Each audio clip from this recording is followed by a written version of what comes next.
À Abidjan, l'affaire Soro est devenue une affaire politique. À son tour, l'opposition s'est prononcée contre le mandat d'arrêt visant l'ex-premier ministre et l'arrestation de 5 députés le soutenant. Pour la plateforme Coalition pour la démocratie, la réconciliation et la paix, les affirmations du procureur concernant l'enregistrement sonore effectué par les services de renseignement ivoiriens ne suffisent pas. Que ce soit en écoutant l'audio, que ce soit en lisant le texte, on se rend compte qu'il y a des phrases incompréhensibles. Non, on ne peut pas, sur la base d'un tel document, envoyer des gens en prison. Nous exigeons la libération immédiate de toutes les personnalités politiques et les militants arrêtés et le retour sans condition de toutes celles qui sont contraintes à l'exil.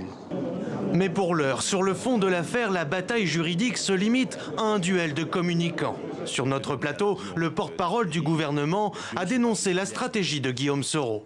Guillaume Soro, c'est l'enfumage. C'est la stratégie de l'enfumage. C'est de faire croire justement qu'on représente quelque chose médiatiquement alors que sur le terrain, il n'en est rien. Pourtant, vous êtes là, vous venez parler de cette affaire. Mais je parle de cette affaire parce qu'elle est grave. Il s'agit d'atteinte à la sûreté de l'État.